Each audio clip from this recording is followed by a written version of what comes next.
Tapi kadang musim dingin juga ngaruh ya dok untuk sering-sering BAK gitu ya? Ya betul, alami toh, fungsi normal juga bisa pada saat kondisi tertentu, alergi atau apa. Iya. Terus ada lagi nih dok, dari Yonosu, saat masuk flag or flight, apa yang sebaiknya kita lakukan Pak Dokter? Ya, pada saat masuk fight and flight itu berarti yang harus dilakukan adalah identifikasi masalahnya. Kan pada saat fight and flight itu kan kita menerima ancaman, ya kita menerima ada tubuh kita tuh merasa ada sesuatu yang harus diatasi. Kita harus benar-benar bisa mengidentifikasi. Jadi kita memang lebih menggunakan, kalau bisa ya tetap pakai otak juga, bahwa ini masalahnya di mana sih. Kita harus mengidentifikasi. Kalau masalahnya udah ada, masalahnya ditangani gitu loh. Ditangani bukan dipendam gitu, ditangani, diselesaikan gitu loh. Misalnya kita ada masalah dengan orang itu, maka orang itu kita harus berdamai dengan orang itu, diselesaikan masalahnya, setelah damai selesai. Sebagai contoh, misalnya pada sebenarnya cemas itu terjadi pada orang normal juga. Misalnya pada saat besok mau ujian gitu ya, pada saat besok akan ujian, maka tubuh akan ada berdebar dan macam cemas, bingung, dan justru pada saat besok mau ujian itu kita jadi kreatif kan, jadi bisa malah bisa gambar, bisa produksi musik, bisa macam-macam. Itu adalah kreativitas naik, itu adalah efek dari kecemasan. Dan nanti pada saat setelah ujian, kan masalahnya besok ujian. Tinggal selesainya apa? Belajar sebisanya.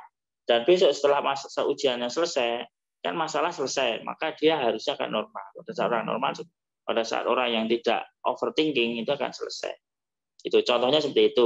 Sebagai contoh, kita harus bisa mengidentifikasi masalah. Kalau Pak Erik dulu menganalogikan adalah singa, gitu ya. Jadi singa cemas karena ada singa wajar, tapi saat singanya disuruh pergi, kita harapannya selesai. Gitu. Oke, jadi seperti itu ya. Ini kan banyak yang tanya di komentar ya. Resign aja dong, nggak apa-apa ini. Gimana?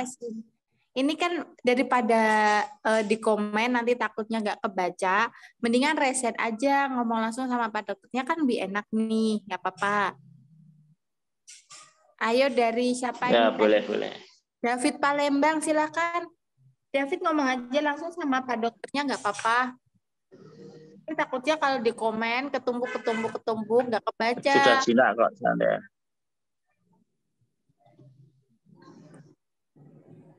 Silakan ya yang raise hand. Ini dari pengguna Zoom. Pengguna Zoom namanya siapa ya? Pengguna Zoom. Ada orangnya ya pengguna Zoom ya? Ganti ya, Ferry R. Ferry R di unmute dulu mic-nya.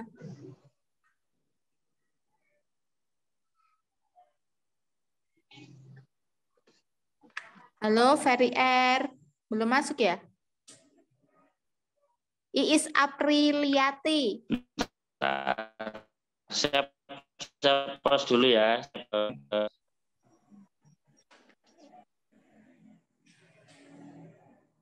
Iis Apriliati.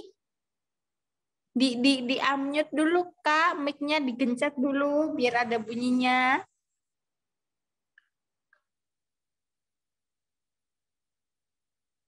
Ini udah bisa buka mic ya?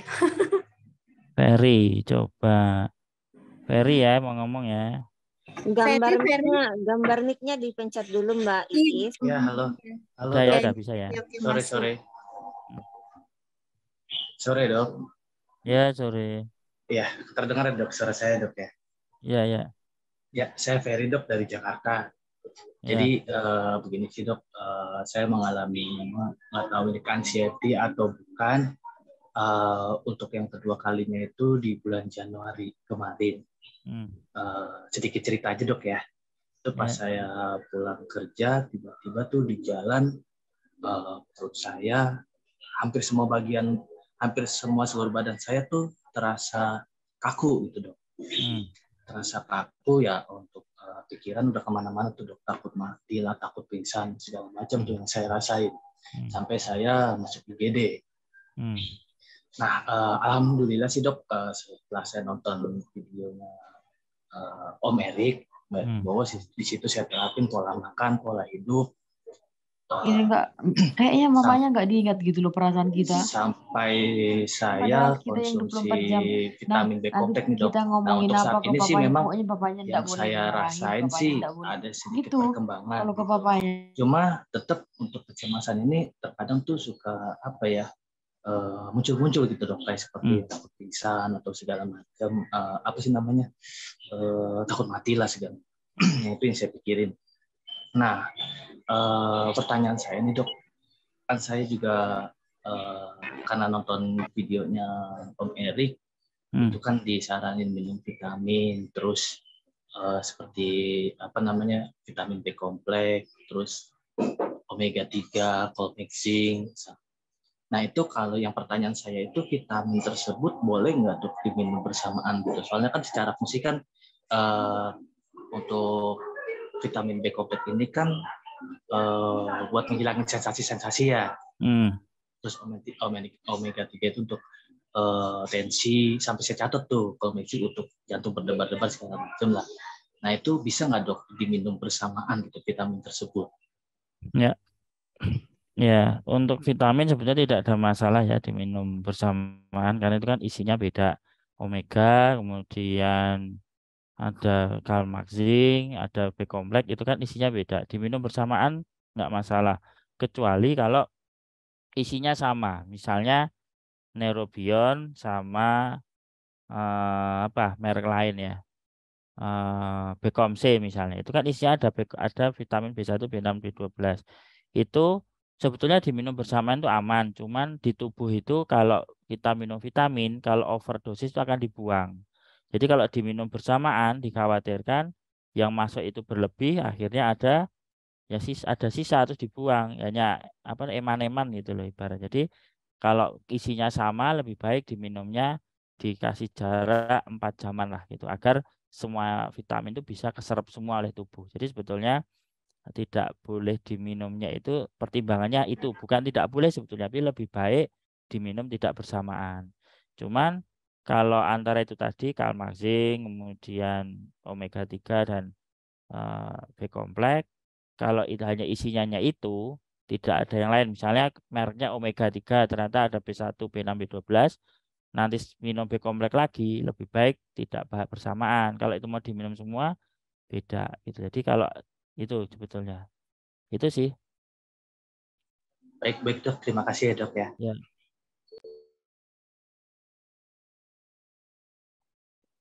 Oke, terima kasih. Selanjutnya pengguna Zoom. Pengguna Zoom ini belum ada orangnya ya? Pengguna Zoom. Pengguna Zoom ini siapa ya namanya? Halo, pengguna Zoom. Halo dok. Ya, dengan siapa? Dan bisa dibantu? Iya nih saya belum ganti namanya. Sebelumnya saya Ayu dok dari Jakarta. Ya, Mbak Ayu ya atau Bu Ayu? Iya. Mbak Ayu aja. Oh ya Mbak, gimana Mbak? Jadi kan saya sempat menyimak dari slide-nya dokter yang mengenai beberapa bentuk perlawanan tubuh ketika kita sedang anxiety. Misalnya seperti jantung berdebar, kemudian ada rasa was-was, ingin lari, seperti itu ya dok ya. Dan ada beberapa yang tidak masuk dalam kategori perlawanan, misalnya kayak air liur jadi kering gitu ya dok ya. Nah sebenarnya dok, kan ada beberapa yang membuat saya tuh menjadi anxiety. Salah satunya perut kembung nih, itu sering banget bikin saya tuh jadi panik karena takut ada sensasi, kalau kata Mas Arif itu serangan di serangan lambung gitu ya, yang ada di dada. Cuman itu lagi saya lagi saya pelajari, dan saya mulai self healing. Ketika ada serangan itu saya mulai tarik nafas dan lain-lain. Namun ketika mulut merasa kering, saya jadi kayak tambah nggak bisa nafas gitu loh dok. Maksudnya kan biasanya kalau lagi anxiety saya telan lidah atau mungkin tarik nafas, terus kayak it's okay, ini nggak apa-apa gitu kan, ini serangan aja. Nah solusinya dok, kalau untuk biar nggak kering mulut tuh gimana dok? Ya, untuk nggak kering ya minum aja. Minum dok. Minum aja, sering minum gitu. minum, makan. Makanya kan sebetulnya salah satu program di ACI ini adalah kalau dari basic ya itu diajari pengendalian pola makan. Itu kan ada pola makannya diatur. Nah, itu salah satu upaya untuk membuat pencernaan itu bergerak. Jadi pada saat tadi cemas itu kan pencernaan dia diem tuh. Pencernaan diem kenapa? Nah, kan NC itu kan diem. Nah, itu simpatis. Dan pada saat dikasih makan itu secara alami itu peristaltik ya itu akan bergerak. Nah, pada saat bergerak itulah parasimpatis lawannya simpatis itu akan bekerja. Harapannya dengan dia parasimpatis bekerja maka dia akan ada efek relaksasi. Jadi sebetulnya solusinya apa ya makan sama minum gitu loh. Makan minum harapannya pada pertama tujuannya melapisi tenggorokan dan pencernaan. Yang kedua dengan kita minum dan makan akan merangsang menelan dan menelan itu akan menyebabkan ada rangsangan parasimpatis dan rileks gitu. Jadi sebetulnya pertama memang makan, kemudian latihan nafas boleh ya, relaksasi itu, relaksasi. Dan itu tadi kalau pada saat serangan panik, beri kesempatan panik, relaksasi dan beri waktu 30 menit lah gitu. 30 menit secara teori dia tubuh akan tenang. Dan itu ada kursnya ya. Jadi gini, cara ngitung cemas fisik itu adalah pada saat ada halilintar ya, jeder gitu. Pada saat ada halilintar itu 1 detik ya, 1 detik itu maka dia akan punya waktu relaksasi 30 menit gitu lah. Nah, yang menjadi masalah adalah pada saat kambuh itu masalahnya apa gitu loh. Kalau masalahnya adalah kita itu sering memendam perasaan dan ingatan bawah sadar kita itu muncul, maka lah itu yang mungkin harus ditangani gitu. Dan kalau dari alam bawah sadar belum ditangani itu ada kemungkinan berulang kecemasannya.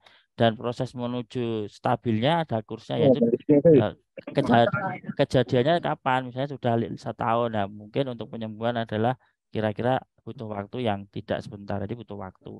Itu adalah untuk memotivasi kita bahwa untuk sembuh itu memang tidak bisa cepat gitu loh, butuh waktu. Lagi ada kecap bangun gede. Nah dok kan saya konsumsinya hampir setiap hari tiap detik gitu air hangat ya dok ya maksudnya lebih ke panas sih karena nanti setiap saya minum itu menurut saya ada psikologis yang bikin saya tuh jadi harus minum airnya dulu gitu kan akhirnya saya buang energi yang bikin saya anxiety gitu kan. Nah itu kalau airnya kepanasan mungkin hangat sebenarnya untuk mempengaruhi nyeri jadi berkurang nggak dok? Ya. Sebetulnya penggunaan air hangat itu benar untuk relaksasi ya, lebih nyaman. Sebetulnya antara dingin dan hangat, kalau kita bicara dari konsentrasi air itu sama saja. Untuk membasahi tenggorok itu sama. Cuman untuk rasa nyaman tubuh memang lebih nyaman yang hangat. Jadi nggak apa-apa kalau nyaman hangat, mending kita usahakan yang hangat aja yang nyaman. Kalau panas gimana? Kalau panas itu dikhawatirkan kan kita malah jadi luka bakar ya karena kepanasan. Jadi sebetulnya ya tidak dianjurkan sih, ya hangat aja sih kalau saya sih. Karena sesuatu yang berlebihan itu kan nggak baik, terlalu dingin kurang bagus, terlalu panas juga pendapat saya kurang baik. Jadi yang sedang-sedang aja gitu. Itu solusinya saat ini banyak minum aja ya dok? Ya solusi banyak minum aja, makan juga boleh, karena kadang itu tadi dengan makan kan lebih nyaman gitu. Nah saya pernah dok lagi makan ceritanya, terus karena mungkin sering sekali ya tenggorokan saya. Terus tiba-tiba saya kayak kehilangan respon buat makan. Saya berhenti, saya muntahin makanan. Padahal nggak terjadi apa-apa. Karena saya panik, saya takut keselak, terus nafas saya habis gitu. Ya mungkin besok ini belum ikut pelatihan basic ya, Aci ya? Basic belum dok, rencana nanti awal Maret. Ya mungkin besok diikuti aja. Nanti kita ada diikuti aja dan itu nanti ada prosesnya di situ. Coba diikut basic dan diikuti dengan sepenuh hati ya. Nanti diikuti step-stepnya. Dan yang penting untuk sembuh tidak seperti iklan TV ya, sekali minum 15 detik sembuh gitu. Tapi kita butuh waktu. Gitu. Oke, baik dok. Terima kasih dok. Yuk. Oke, terima kasih. Selanjutnya ada Ambo. Ambo, silahkan. Ambo. Halo, Assalamualaikum. Selamat siang, dok. Waalaikumsalam warahmatullahi wabarakatuh. Gimana, Mas Ambo atau Pak Ambo nih? Ambo aja. Oh ya, gimana? Maaf, ini sinyal agak susah nih, dok. Kebetulan sedang di jalan. Oh ya, nggak apa-apa. Sedikit mau nanya aja. Kebetulan kan Ya, saya baru juga ikut di grupnya, belum ada ikut yang basic gitu. yes, Sedikit mau nanya, kebetulan kan sudah kena GERD CT ini sekitar 3 bulan nih. yes. Eh, Cuman yang ada ikut berobat ke dokter psikiater baru dok, Hmm, karena gangguan kecemasannya gitu. hmm. Kalau sekarang yang sering terasa itu kalau kerja lagi banyak tuh sering panik sendiri, panik attack atau gimana gitu dok? Karena Hmm, setiap stres banyak kerja, keinginan bekerja itu langsung hilang, mood langsung hilang gitu, yes. langsung otak jadi kacau gitu dok. Itu Nah, gimana kira-kira dok? itu Terima bisa kasih. normal Mas gitu loh. Itu Mhm. ibaratnya adalah kita kan bekerja itu ada beberapa job ya, ada beberapa tugas. Lah itu Mhm. kenapa kok jadi nggak semangat kerja? Ya tubuh kita lelah gitu loh. Tubuh kita Iya iya lelah, iya. kita itu bisa terjadi pada orang normal gitu loh sebetulnya. Jadi Heeh. ya solusinya apa? Ya memang solusinya adalah ya masalah tugas itu diselesaikan gitu. Memang Heeh. itu idealnya semampu kita seperti apa semaksimal yang kita bisa. Nah, Oh memang gitu. kalau kita merasa udah limit ya bilanglah ke rekan atau ke bosnya, bos saya maksimal kerjanya seperti ini gitu Oh. ya gitu. Kalau saran tidak Boleh mau, ya, boleh satu lagi dok. ya gimana? Untuk self control kita gimana? Kalau ada kerasa panik gitu, ada kecemasan untuk kontrol dari pribadi kita aja gimana gitu dok kira-kira? Kalau secara teori kita bicara teori ya, untuk praktek memang nanti butuh latihan. Itu Jadi salah secara satu teori, maksudnya kan dari ceritanya Mbak itu kan satu-satu ya ngomongnya ya. misalnya Jadi itu enggak anak TikTok mungkin ya anaknya nggak bisa lihat kan ya. ya, jadi pada saat kita ada serangan kayak gitu ya kita yang pertama secara teori adalah kita tenangkan diri, lupakan semua. Jadi lupakan semua, tenangkan diri, kemudian ditata dirinya kalau udah stabil baru jalan gitu. Istirahat ya, boleh makan tuh tadi, minum, relaksasi gitu ya. Iya iya Nah, iya. kita mengisi diri lah gitu, energi. Oke. Ya makasih banyak dulu dok pencerahannya. Yuk, yuk. Assalamualaikum. Waalaikumsalam warahmatullahi wabarakatuh. Oke, terima kasih. Selanjutnya Aulia Rahma. Ya, ada Mas Erik tuh masuk itu. Ya, ada Mas Erik. Mas Erik, selamat sore. Mana? Jadiin co-host. Sore. Assalamualaikum. Masih di jalan. Waalaikumsalam warahmatullahi wabarakatuh. Silakan. Hati-hati Mas Erik. Pakai Ya. nama siapa Bang Erik? Aulia Rahma Erik. tadi mau tanya, silahkan. Ya. Assalamualaikum. Waalaikumsalam warahmatullahi wabarakatuh. Saya Aulia Rahma dari Banjarmasin. Iya, silakan. Boleh nggak sih dok minum obat kecemasan tapi bukan dari resep dokter? Nggak boleh. Kenapa? Karena takutnya itu kan gini ya. Obat kecemasan itu kan sebetulnya ada indikasi pemakaiannya gitu ya. Takutnya kalau kita itu tanpa resep dan tanpa pengawasan dokter, takutnya malah tubuhnya nggak bagus. Ya mungkin untuk lebih jelasnya tentang obat psikiater nanti ya sesi 2 pukul 19 nanti ada dokter psikiater, nanti bisa ditanyakan lagi di sana untuk lebih detailnya daripada saya salah ngomong kan. Nanti disampaikan ke sana. Cuman secara prinsip semua obat-obatan itu kalau bisa dengan resep dokter dan dalam pengawasan. Karena pada prinsipnya kita share aja bahwa obat-obatan itu sebetulnya racun yang dia dalam dosis tertentu dia punya efek terapeutik menyembuhkan. Jadi untuk penggunaan obat itu diusahakan dalam pengawasan, tidak bisa over pengawasan, tidak bisa overdosis. Jadi ada dosis aman dan dosis terapi, itu adalah definisi obat. Itu ya. Jadi itulah alasannya kenapa kalau kita pakai obat itu tidak bisa asal. Termasuk parastamol harusnya ya, itu harusnya ada dosisnya gitu. Ya, Gitu dan ya. bisa ketangkep juga dok ya kalau penyalaan obat penenang dok ya. Gimana? Kalau memakai obat penenang tanpa resep itu kan bisa ketangkep juga. Oh ya, penyalahgunaan ya. Ya, itu dari sisi lain tapi gitu. Ya, mohon maaf kalau tadi agak keras, tapi memang kita perlu definisi lebih jelas gitu ya. Obat-obatan itu tidak bisa sembarangan. Itu. Tapi vitamin B kompleks itu benar nggak dok bisa buat ketenangan katanya? Iya, vitamin itu kan bukan obat ya, dia suplemen, dia mendukung fungsi tubuh, nggak apa-apa. Tapi tadi saya bilang bahwa vitamin itu kalau overdosis dia akan dibuang sendiri, tubuh aman. Beda dengan obat-obatan gitu. Obat dan vitamin B1, B6, B12 itu kan vitamin suplemen saraf ya. Itu harapannya itu nanti akan mensuplemen saraf. Saraf itu kan ada banyak, yang mana saraf tangan, kaki itu nanti pusatnya di otak. Jadi kalau kita ngasih vitamin itu ya nanti akan sampai otak juga gitu loh. Itu otaknya akan ada suplemen akan bisa gitu loh. Cuman suplemen otak itu tidak hanya itu gitu loh. Cuman ya untuk yang bisa dibeli bebas itu tadi yang direkomendasikan B1, B6, B12, ada omega juga boleh, kalsium boleh gitu loh. Kalmagring itu juga kal boleh, itu juga bisa dipakai lah itu. Tuh. Kalau kita Berarti ya berarti harus diperiksa di psikiater dulu ya, Dok? Kalau untuk mau dapat obat ya, tapi kalau untuk menangani penyakit ini itu yang kita ketahui adalah memahami diri sendiri. Macam-macam psikiater boleh, psikolog boleh, atau besok kalau udah ikut basic ini ketemu mentor Aci, silahkan konsultasi dengan mentornya. Nah, nanti setelah itu nanti harapannya bisa sendiri. Karena apa? Karena untuk sembuh dari kecemasan itu sebetulnya kalau saya buat rumus ya 40% itu dari diri sendiri, 10% dari bantuan orang lain termasuk medis, 50% dari kehendak Tuhan. Jadi memang itu yang ya apa namanya yang harus kita lakukan adalah kita usaha meminta pertolongan pada Tuhan, nanti dibantu dengan lingkungan sekitar. Nah, kita sendiri nanti menjalankan apa yang harus dilakukan gitu. Terima kasih, Dok. Ya.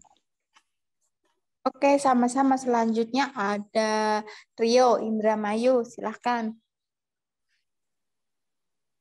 Rio. Ya, halo, Assalamualaikum. Waalaikumsalam warahmatullahi wabarakatuh. Ya, hadir. Ya, ini saya Aryo asal Indramayu. Saya udah ikut basic juga ini, Dok. Sudah ikut ya? Ya, alhamdulillah udah. Ya, alhamdulillah udah membaik juga. Agak mendingan ini. Kayak kembung udah rada hilang, terus sesak napas juga berkurang. Cuman mau nanya gini, Dok. Saya udah hampir 1 tahun mandi air hangat. Kata Mas Erik itu nggak boleh. Apa kita harus mandi air dingin supaya daya tahan tubuh kita meningkat? Tapi semenjak saya ikut basic, saya udah mandi air dingin. Udah berapa? Udah 10 harian lah. Ya. Sebetulnya untuk mandi air dingin, air hangat, kalau menurut saya itu pilihan ya, selera. Seperti teman-teman milih teh hangat atau teh dingin, itu pilihan. Kalau sudah bisa, kalau dengan mandi air dingin dan air hangat tidak ada masalah, itu pilihan. Silahkan saat ini pengen yang mana gitu loh. Kalau pada saat kita kedinginan ya mandi air hangat gitu loh. Kita itu fisika ya itu ya. Termo. Kalau bisa dingin ya dingin. Dan kalau dingin itu kan air alami ya, jadi kita tidak perlu usaha gitu. Kalau misalnya air hangat kan mungkin kita butuh tambahan biaya penghangatan gitu kan. Itulah mungkin kalau bisa dingin pakai dingin gitu. Cuman sebetulnya kalau kita bicara airnya, sebetulnya air hangat dan air dingin terserah, nggak ada masalah. Tapi saya kalau mandi air dingin itu moodnya saya itu meningkat, Dok. Kalau mandi air hangat malah turun. Ya, karena memang air hangat itu kan, air hangat itu kan membuat kita rileks kan. Ya kita malah istirahat tidur. Untuk mungkin pulang kerja air hangat boleh. Tapi kalau mau berangkat air dingin itu kan buat kita siaga. Ada, nggak apa-apa. Gitu. Kalau tergantung tujuan. Kalau memang mau apa aja pakai air dingin sih biar semangat ya boleh, nggak masalah. Gitu. Dan itu memang tiap orang berbeda. Kalau saya sendiri memang air hangat dan air dingin tidak ada masalah gitu loh. Sama aja, tidak mempengaruhi mood kalau saya. Mungkin teman-teman ada yang terpengaruh mood ya silakan gitu. Kalau saya pengen semangat ya air dingin biar semangat. Secara teori memang dengan dingin itu kan adanya dingin masuk kena kulit, maka kulit itu akan secara otomatis memproduksi panas. Nah, akhirnya apa? Bergerak. Nah, gitu. Tapi kalau kita udah hangat, tubuh nyaman ya sudah zona nyaman. Dia akan rileks istirahat tidur gitu. Oh, gitu ya, Dok. Ya, mau nanya lagi nih satu lagi, Dok. Kalau badan tiba-tiba lemas itu kenapa ya, Dok? Kurang gizi. Pas saya makan itu udah ada proteinnya, ada lemaknya, karbohidrat. Kok kayak badan itu habis makan malah lemas, bukannya segar. Terusan tiba-tiba juga habis mandi lemas. Ya. Apa karena mood apa gimana itu, Dok? Apa daya tahan tubuh saya kurang? Karena mood bisa. Atau memang sebetulnya kondisi fisiknya yang mungkin perlu olahraga juga bisa. Banyak faktor sebetulnya yang menjadi penyebab seperti itu. kekenyangan sebetulnya gini, kalau kita itu makan itu memang kita kalau jadi agak ngantuk lemes itu bisa wajar. Kenapa? Karena pembuluh darah emang banyak ke lambung ya, banyak ke pencernaan untuk mengolah itu. Sebetulnya kalau agak ngantuk dikit sebetulnya masih aman. Oh gitu ya dok. Nah, cuman Tapi memang kalau saya napas sih tadinya kembung, habis kembung kan sesak. Nah itu ya, udah berkurang alhamdulillah dok. ya, Cumanan ini doang nih, yang saya keluhin itu lemesnya itu kok lemas, moodnya nggak naik-naik gitu doang. ya Kalau itu beraktivitas, alhamdulillah saya beraktivitas setiap hari, stretching, jalan ya, pagi, jalan sore, makan, sholat, yes, alhamdulillah mandi, air dingin juga. ya, ya tetap 4P-nya 2P berarti ya baru yang diajari ya 2P ya, pola makan sama pola hidup ya. Nah, nanti Iya. kalau udah teratur coba nanti ditanya mentornya ya kita makan seperti itu durasinya berapa lama yang sesuai PR itu ada waktunya. Setelah itu nanti lanjut tahap 2. Jadi pelatihan di ACI itu kan 4P dibagi 2 ya. Dua level 1, level 2. Level 1 dinamakan basic, level 2 dinamakan paket advance gitu ya. Nah, basic advance itu jadi satu kesatuan 4P gitu loh. Nah, nanti kalau sudah basic selesai, udah khatam, tubuh aman, nah nanti lanjut ke berikutnya adalah ke advance. Itu nanti pengendalian pola pikir dan pola sifat. Itu nanti harapannya setelah dari advance, nah, nanti bisa lebih stabil. Nanti setelah advance dan basic, maka harapannya apa yang didapatkan di advance dan basic bisa diaplikasikan, bukan untuk dilupakan gitu. Oh gitu ya dok. Yes. Kalau minum Yakult itu 1 apa 2 kali dok kira-kira bagusnya? Kalau rekomendasinya kan sehari 2 ya. Maksimal. Sehari 2 berarti pagi malam ya dok? Boleh kayak gitu. Boleh. Karena itu kan itu dari yang ya dari rekomendasi yang jual ya. Tapi kalau sebetulnya 1 aja cukup sih, maksimal 2. Oh 1 aja cukup. Yes. Ya menurut dokter bagusnya 2 apa 1 kira-kira? Ya, kalau yang masih kayak ada supaya ya kayak masih ada apa itu kayak semacam kembung itu kan ya, bisa membantu juga dok. Ya. Kalau bagusnya itu ya 1 apa 2 dok? Kalau saya coba 1 dulu, kalau udah nyaman 1, kalau masih nggak enak minum lagi nanti. Oh gitu. Ya, dengan alasan pertimbangan ngirit ya. Kalau sekali minum 2 kan cepet habis tuh. Anda harus beli lagi, anggaran lagi. Tapi kalau kita sehari 1 kan lebih secara ekonomi lebih panjang kan habisnya gitu aja. Saya alasannya itu. Cuman alasannya itu, tapi bagusnya 2 juga. Ya antara 1-2 itu kan aman gitu loh. Jadi kan mau minum 1-2 aman itu ya, dok? pilihan. Nggak berpengaruh ya? Ya kalau 3 overdosis, jadi maksimal 1 atau 2. Makanya kalau saya 1 dulu, 1 aman, ya boleh nanti sore 1 lagi gitu. Oke dok ya. Makasih ya dok ya, udah kalau dijawab. Ya, makasih. Assalamualaikum. Waalaikumsalam. Salam. Oke, selanjutnya ada Nail Mutaali. Ya, Nail Mutaali. Iya, assalamualaikum dok. Waalaikumsalam. Kenalkan nama saya Nail Mutali Mutar dari Makassar dok. Dok, ini saya mau nanya, kan kebetulan itu saya kena asam lambung udah 3 bulan. Nah, terus dalam 3 bulan itu ada 3 kali kambuh. Nah, kambuh keduanya itu saya udah sempat jalanin EKG, treadmill dan lain-lain karena takutnya kan kayak penyakit jantung ya dok ya. Yes. Penyakit jantung. Nah makanya saya pergi ke rumah sakit spesialis jantung, katanya di situ aman. Nah sudah itu berjalan waktu saya udah terapin 4P kan, pola makan apa dan lain-lain. Nah cuman ini saya cuman mau nanya dok, kalau misal kecemasan itu udah bisa saya kontrol. Nah cuman ini belakangan ini kebetulan kan seminggu yang lalu saya sempat liburan tuh. Nah dari liburan itu sempat makannya tuh nggak kekontrol.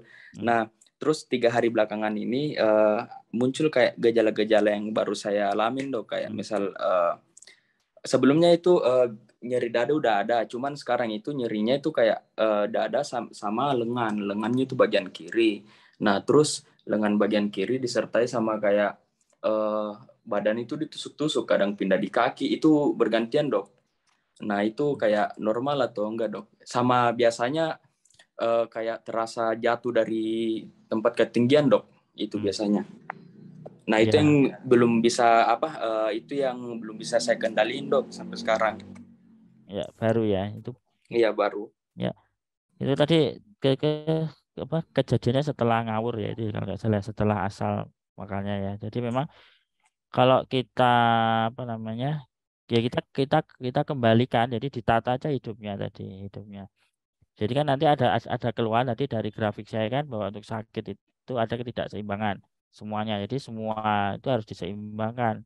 Jadi nutrisi tubuh harus cukup, itu harus dikendalikan pola makan dulu gitu. Jadi tetap mulai dari awal pola makannya dijaga, terus istirahat yang cukup, terus kemudian kalau udah 4P kan berarti sudah tahu bagaimana mengendalikan pikiran, toh udah ada Iya, ilmunya. iya, betul, Dok. Iya. Berarti kan ilmunya diterapkan lagi dari awal. Dan kambuh itu tidak ada masalah, kamu nggak ada masalah. Yang penting kan sudah tahu ilmunya. Jadi dengan adanya advance dan basic dan advance saya kembali itu jangan dikasih ilmu, teman-teman dikasih ilmu bagaimana mengatasinya, bersahabat dengan NC gitu ya. Nanti setelah dia hadir lagi, tahu cara memperlakukan dengan sopan seperti apa gitu ya. Oh, Kendali iya. makan, pola Dok, pikir dijaga. Ya. berarti kayak kalau misal dada nyeri sama lengan bersamaan itu masuk gejala asam lambung juga ya, Dok? Contohnya kayak tadi kan sebelum saya masuk di meet ini kan saya sempat olahraga tuh, sempat lari, sempat jalan-jalan di lapangan. Nah, terus tiba-tiba kayak lengan sama dada itu, dada sebelah kiri sama lengan kiri tuh kayak sakitnya bersamaan, Dok. Nah, itu langsung panik. Ya. Nah, Nyeri di dada sini sampai sini sebetulnya bukan ya. Kalau lambung dia lebih ke tengah. Ini mungkin ototnya sini, Mas. Otot dari lengan sini. Mungkin dari aktivitas fisik atau dari penggunaan ya. Misalnya posisi tubuh gitu ya. Mungkin kurang ergonomis misalnya. Namanya ergonomis ya untuk posisi tubuh ya. Tubuhnya tidak nyaman atau overweight ya. Jadi maksudnya habis bawa beban berat gitu loh. Misalnya bisa juga ototnya atau fitness terlalu over gitu. Atau kecetit juga bisa gitu. Atau kurang vitamin juga bisa gitu. Oh ya, itu salah satunya, Dok. Semalam saya baru coba beli vitamin B kompleks. Yes. Karena akhir 3 bulan belakangan ini tuh makan saya tuh kayak kejaga banget gitu loh, Dok. Soalnya kemarin pas tes ke dokter jantung juga kolesterol agak lumayan tinggi buat umur saya kan masih 22 tuh, Dok. 22 tahun. Nah, kolesterol saya masih udah agak tinggi jadi disuruh batasin makanan. Jadi belakangan ini sebulan terakhir makan saya itu cuman ayam rebus sama bayam. Kalau enggak paling bayam sama telur rebus itu doang, Dok. Makanya kayaknya kurang vitamin jadi saya. Yes. Ya, bisa itu. Oke, Dok, kalau gitu. Ya, terima kasih, Dok. Ya.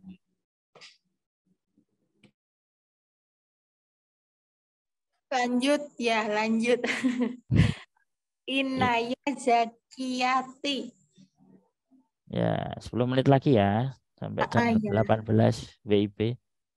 Mbak Inaya. Halo, Dok. Ya. Halo. Assalamualaikum. Waalaikumsalam. Ya, saya Inaya dari Indramayu, Dok.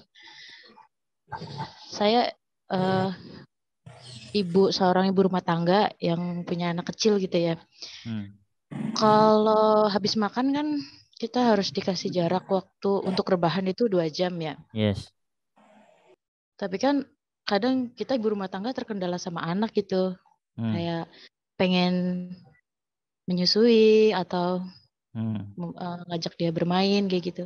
Jadi perut tuh kayak keteken-teken kayak gitu. Pertanyaannya, apakah boleh gitu rebahan sebelum belum 2 jam gitu, 1 jam atau 1,5 jam gitu? Ya, jawabannya adalah apakah dengan baring kurang dari 2 jam ada gejala nggak? Kalau nggak ada ya nggak apa-apa, silakan. Tapi kalau ada gejala, jadi panas dada, jadi nggak enak ya berarti harus tertib 2 jam. Sebetulnya kan inti dari di sini adalah memposisikan tenggorok ini lebih tinggi daripada lambung. Jadi kalau mau rebahan juga diusahakan posisinya miring gitu loh. Kalau untuk ngatasi yang itu tadi. Yang tidak dibolehkan kan rebahan yang flat 180 derajat itu. Kenapa? Karena dikhawatirkan kalau perutnya penuh, nanti tekanan positif di lambung malah justru nanti memicu reflux ya. Isi lambung, asam lambungnya kan naik sampai tenggorok. Maka dari itu diposisikan tenggorok leher di posisinya miring, ada sudut. Jadi nanti asam lambung kalau penuh tidak ke kerongkongan lagi, naik. Itu sebetulnya. Iya, terus gini dok, kalau saya nggak tahu ya, yang lain ngerasain enggak gitu. Tapi kalau saya pribadi, kalau saya salah makan atau asam lambung naik, itu kayak makanan yang kita makan tadi itu kayak keluar lagi gitu dok. Apakah kayak gitu kalau asam lambung? Soalnya saya baru kali ini gitu ngerasain penyakit ini tuh. Kayak mau muntah itu ya, makanya mau balik itu ya.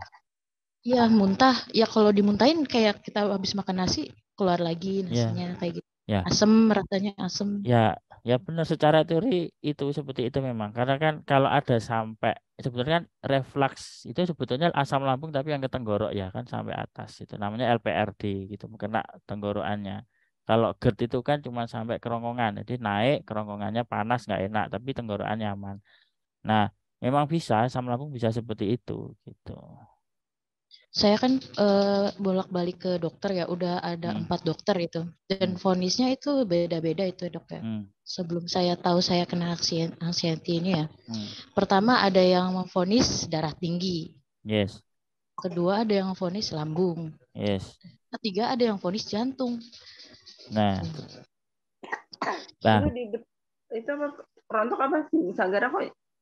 Pada saat divonis jantung itu apa dasarnya dokternya? Meng-EKG enggak? Dia itu cuman periksa detak jantung saya aja gitu, kayaknya kata dia, oh tidak beraturan ini jantung ini katanya gitu. Tapi kalau saya tenang, saya relax itu ya biasa aja gitu dok, nggak ngerasain sakit mencengkram atau gimana enggak gitu. Ya sebetulnya gini ya, itu sebetulnya memang jantungnya bermasalah tapi penyebabnya karena cemas gitu loh. Jadi pada saat cemas kan jantung berdebar juga. Nah, atau karena panik itu juga berdebar. Atau sebetulnya pada saat kita habis olahraga keras juga jantungnya kan cepat. Pada saat diukur nadinya benar, oh, ini jantungnya ini ya benar jantungnya denyutnya lebih cepat. Cuman bukan berarti jantungnya abnormal gitu loh. Itu loh, paham ya maksudnya ya? Iya paham. Berarti kalau penyakit ini juga ngaruh ke tekanan darah juga ya dok ya? Iya, tekanan darah. Jadi tadi sesuai dalam slide saya kan tadi ada bahwa pada saat cemas itu jantung akan bergerak lebih cepat gitu, akan denyut lebih cepat. Kenapa? Karena tujuannya adalah mempercepat suplai energi ke seluruh tubuh. Karena kita kan mau flight kan, mau perang kan, seperti itu. Terus oksigen juga diusahakan pertukarannya cepat gitu loh. Jadi maka dari itu untuk mempercepat arus bronkus atau saluran nafas itu mengecil, akhirnya apa, kita jadi terasa lebih sesek gitu loh. Tapi tujuannya adalah agar cepat alis arusnya gitu. Ya. Kalau untuk penyembuhan anxiety sendiri itu berapa lama ya dok? Soalnya saya udah kena lambung itu dari bulan November sampai sekarang. Nah, kalau mau tahu berapa lama, nanti mungkin bisa sharing dengan teman-teman yang sudah stabil di sini ya, teman-teman admin di sini yang sudah stabil bisa membantu kira-kira berapa lama. Variasi sih.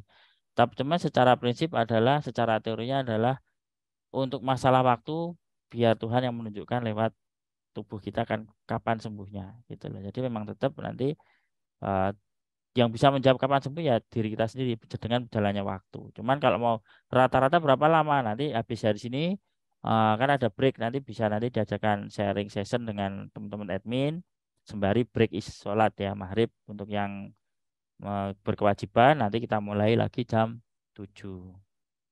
Gitu. Oke, terima kasih dok. Assalamualaikum. Waalaikumsalam. Ini tinggal 4 menit ya. Mohon maaf kalau tidak bisa kejawab semua, nanti bisa di mungkin enggak ini buka beberapa lagi dok. Iya masih banyak. Orang lagi. Ini tinggal beberapa orang aja sih, tinggal 3 atau 4 orang aja. Ya boleh nanti. Cuman kan nanti kalau enggak kita ini kita di chat aja nggak apa-apa. Terus nanti kita adakan Q&A ya. Q&A. Boleh. Kita ini jawab lagi satu ya dok ya. Ya. Iis Apriliati. Ya.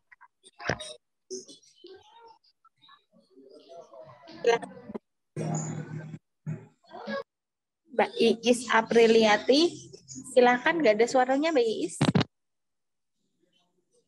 Suaranya nggak masuk Mbak Iis. Mungkin kalau pakai handsfree dicabut aja nggak apa-apa, nggak usah pakai handset. Suaranya nggak masuk. Halo. Iya. Assalamualaikum. Waalaikumsalam warahmatullahi wabarakatuh. Iya dok, jadi gini, saya belum pernah ke dokter sih ya, maksudnya cuman lihat YouTube-nya Bang Erik. Jadi saya ini takut sama satu penyakit berat gitu dok. Jadi kalau untuk keluar, untuk sosialisasi saya nggak apa-apa, nggak ada masalah. Cuman kalau misalnya menyangkut buang air kecil nih, terus di pemikiran saya tuh jangan-jangan saya kena diabetes ya. Kalau buang air kecil banyak, jangan-jangan saya kena diabetes ya. Padahal saya udah ngelakuin 4 kali cek darah di laboratorium rumah sakit, hasilnya normal semua dok. Yes. Terus ya kayak kalau yang untuk lain-lain tuh nggak ada masalah sih dok, cuman ya itu aja ketakutan itu aja. Oh iya sama ini beberapa bulan yang lalu kan mertua saya tuh meninggal karena itu dok, karena penyakit itu, ibu mertua. Nah iya dari situ saya mulai ketakutan. Jadi kayak mana dok yang ngatasinnya dok? Kayak mananya pelatihan advance tuh, tapi basic dulu. Udah pernah ikut basic belum? Belum, jadi bingung ini mau ikut advance apa ikut basic Nah, gitu. basic Jadi dulu, tetap basic dulu. Jadi gini, perutnya dikendalikan dulu, nutrisinya dicukupin gitu ya. Kenapa? Karena di advance itu nanti memang benar-benar ngotah dia butuh energi lebih gitu ya. Jadi untuk setelah stabil apa namanya itu baru akan bisa jalan kalau nutrisi tubuh kita bagus gitu. Maka dari itu nutrisinya dulu, basic dulu, nutrisinya seperti apa. Basicnya nanti pola makan, pola hidup. Jadi nanti dari situ dulu dijalanin bertahap, sabar ya. Jadi untuk ibaratnya adalah memperbaiki tubuh, orang Jawa mau bilang dandani ya itu. Untuk memperbaiki tubuh itu pelan-pelan gitu. Karena kalau langsung shortcut dikhawatirkan kurang optimal, takutnya tidak seimbang. Jadi ibaratnya mau membangun rumah bagus ya lewat pondasi dulu, tidak bisa langsung tembok. Jadi pondasi dulu, basic dulu. Basic. Saya masih ada panik, nggak apa-apa, dinikmati dulu sembari nyari ngobrol-ngobrol dulu, sembari tetap itu kendali pola makan, kendali pola pikir, pola makan, pola hidup ya. Kenapa kok saya pola makan dulu? Kenapa? Karena ada teman saya psikiater bilang 80% hormon happy itu ada di lambung. Jadi lambungnya dibuat happy dulu, nanti berarti 80% happy sudah kepegang. Kan tinggal 20% nih. Nah, gitu. Dan jangan ada panik tuh, nggak apa-apa, harapannya dengan makan relax gitu. Nah, sembari nanti setelah PR-nya selesai nunggu advance. Nanti mungkin bisa itu advance basic lah paket, setelah itu diterapin PR-nya gitu. Oh iya. Ya dianggap aja begini. Anggap aja perubahan pola hidup itu kalau kita bicara ini ya dari ilmu medis ya. Untuk merubah pola hidup itu dibutuhkan waktu 3 bulan. Jadi oleh karena itu untuk merubah bahwa dari panik ke sehat, usahakan minimal waktunya 3 bulan lah konsisten menjalani pola hidup bersih sehat dan kita 4P-nya ini. Kalau ternyata nanti dapat bonus 1 bulan sehat ya alhamdulillah disyukuri aja, tinggal dirawat. Tapi kalau belum sembuh sabar karena kita punya waktu sampai setidaknya minimal 3 bulan lah. Iya. Ya dok. Iya cuman ketakutan saya itu di satu hal itu aja sih dok. Jadi misalnya maaf ya dok, misalnya buang air kecilnya agak berlebihan, tapi saya sadar nih kadang kan saya habis minum banyak gitu kan, pasti kita buang air kecilnya banyak ya dok. Atau posisi musim dingin, atau misalnya kita cemas nih, kayak saya mau ngomong sama dokter aja nih udah cemas nih kan, tapi ya ada rasa-rasa pengen buang air kecil. Cuman saya itu sadar sebenarnya dok, tapi ya kayak antara sadar nggak gimana ya ngomongnya dok, tapi pemikiran lain itu kayak, duh jangan-jangan kamu sakit ini gitu loh dok. Ya, memang butuh waktu. Memang kalau kita bicara shortcut itu kendali pola pikir sebetulnya itu ada di advance sebetulnya. Tapi untuk sampai advance kita ke basic dulu lah. Siapa tahu dengan basic selesai udah sembuh nih, tinggal di finishing pakai advance. Dan sebetulnya kalau jangan berani itu, aku takut ini bener dicek kalau hasilnya normal semua, fix itu NC gitu. Sudah dok, sudah 4 kali. Jadi bulan Januari kemarin saya 4 kali cek darah di laboratorium, hasilnya normal semua dok. Yes, ya udah itu banyak temennya yang kayak gitu tuh. jadi untuk kesininya karena saya udah ngerasa aduh kok ya udah nggak kenapa-napa ya, jadi saya berhentiin gitu dok untuk cek darah itu saya berhentiin. Karena keluhannya cuma sama aja, cuman kalau misalnya lagi buang air kecil berlebih atau kenapa itu pasti pemikiran itu, jangan-jangan saya kayak gini ya, jangan-jangan saya sakit ini ya, itu aja sih dok sebenarnya dok. Ya, itu nanti di advance itu nanti pengendalian pola pikir. Iya Ya, gitu. sabar. Sabar untuk advance basic dulu, terus nanti ada PR-nya. Jadi ikut basic dulu ya, Dok ya? Ya, kan siapa tahu udah membaik tuh nanti gejala-gejalanya itu. Iya, karena kayak keluhan yang diderita orang lain tuh saya nggak, maksudnya saya jalan-jalan biasa aja, saya ketemu orang ramai biasa aja, nggak ada yang ini. Cuman kalau menyangkut pas waktu buang air kecil itu aja sih sebenarnya, di situ aja masalahnya. Akar masalahnya mungkin di situ. Iya, iya. Iya. Ya udah, jadi ikut ke basic dulu ya, Dok ya. Yes. Kalau ada harga paket nanti tanya Mbak Yuni ya, Mbak, ada harga paket nggak? Oh iya, iya. Basic. Iya, Dok. Paket terusan lah namanya seperti itu. Iya, Dok ya. Ya. Iya. Terima kasih banyak, Dok. Yuk. Assalamualaikum. Ini gimana, Dok? Gimana ya? Kita mau break dulu atau gimana ini? Mungkin kalau dari jadwal break ya, break isoma. Nanti mungkin dilanjut sharing session aja ya. Jadi mungkin yang namanya sambil nunggu ibu psikiaternya nanti ya, sharing-sharing nggak apa-apa ya? Ya, nanti dibantu nanti teman-teman admin itu yang resen-resen itu coba nanti di diatasi, dijawab oleh teman-teman admin. Kalau ada Bang Erik boleh menjawab Bang Erik gitu nanti sembari nunggu menunggu pengisi acaranya ya. Menu utama gitu. Gimana ini mau memutar apa mau memutar video-video yang di zaman dahulu kala atau mau silakan. Ya mungkin kalau ada video kita refresh dulu ya. Tadi udah serius, paneng ya. Kita udah belum kebagian pertanyaan nanti bisa di chat ya. Istirahat atau di chat ya. Di chat dulu boleh. Kalau untuk melampiaskan udah bahasa Jawanya kebelet ya, bahasa Indonesianya apa ya. Sudah keburu mau tanya, kok nggak ada pilih kesempatan silakan di chat dulu, nggak apa-apa. Nanti pada saat setelah kita ya refresh musik atau apa, ada yang mau nyanyi silahkan. Nanti kalau ada saat sharing session, nanti bisa diungkit lagi pertanyaannya, nanti bisa dijawab oleh teman-teman admin. Kalau butuh saya nanti bisa ditowel lagi gitu. Nanti saya lagi juga yang akan menemui teman-teman, kita ngobrol bersama psikiater dan psikolog. Nanti kalau ada waktu setelah dengan mereka berdua ada waktu bisa tanya jawab lagi 30 menitan lah gitu. Gitu. Siap, Dok. Atau Mbak Uci gimana Mbak Uci? Yang mau sholat silakan sholat dulu, mungkin di sebagian udah maghrib ya, yang belum makan silakan makan dulu gak apa-apa. Atau yang dari tadi belum mandi silakan mandi dulu. Pemutaran video aja dulu Mbak Nia sama video ya di channel Kang Nur. Ya. Ada nggak Kang Nurnya? Mungkin bisa disetel musik ya selama minggu ya.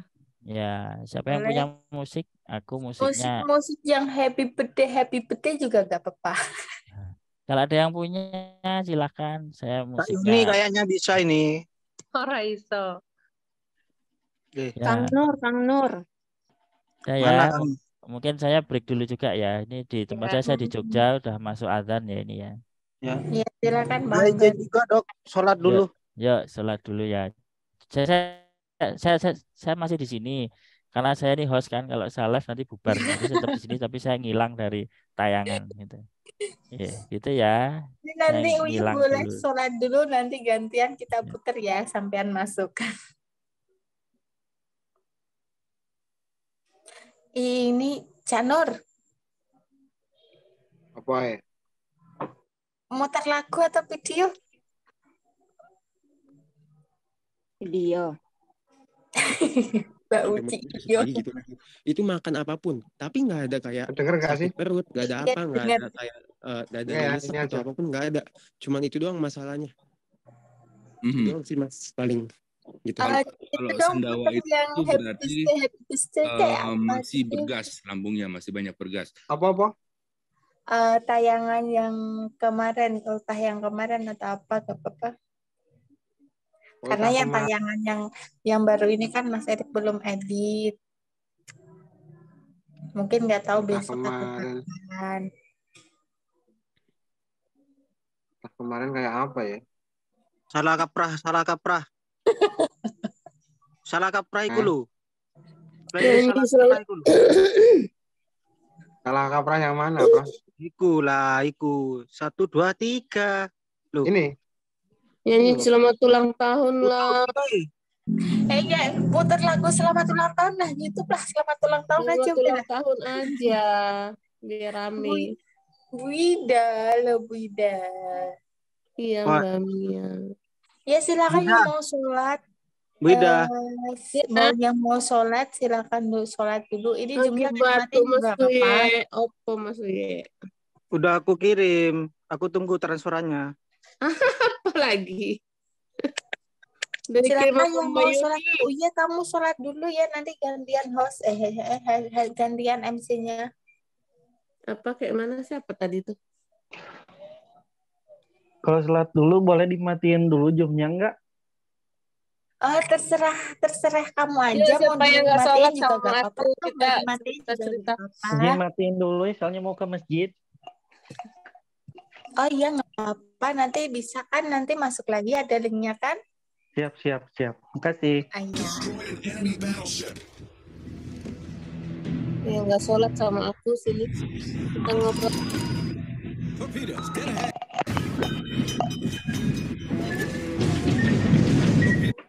Yo, yang nggak sholat menikmati ini salah kaprah ya.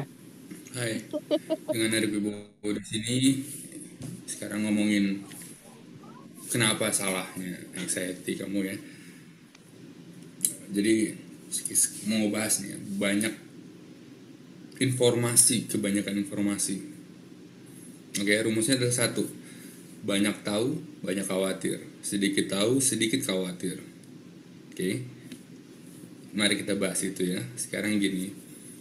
Informasi yang banyak, yang zaman ini sekarang banyak kayak zaman internet ya. Informasi makin banyak dan menurut kamu itu adalah suatu kelebihan, suatu wow gitu ya, banyak informasi, padahal itu yang membuat kamu anxiety atau OCD atau menderita penyakit gangguan jiwa lainnya. Kenapa? Karena kamu tidak kuat untuk menerima informasi sebanyak itu. Jiwa kamu nggak kuat untuk menerima informasi yang sebesar itu gitu. Contoh gini, anak kecil ya masih umur 2 tahun, 3 tahun, informasi yang dia tahu tuh apa sih? Cuman paling, oh api panas, oh ini benda tajam, dipegang sakit. Dan informasi sebanyak itu, hanya segitu. Karena apa? Karena jiwanya masih kecil. Oke, ya dia makin banyak dewasa, SMP mungkin dia mulai tahu, oh sebel sama teman itu nggak enak rasanya, oh ribut sama teman itu nggak enak rasanya, dimusuhin itu nggak enak rasanya, oh saya nggak boleh begini sama orang tua, ntar orang tua saya marah.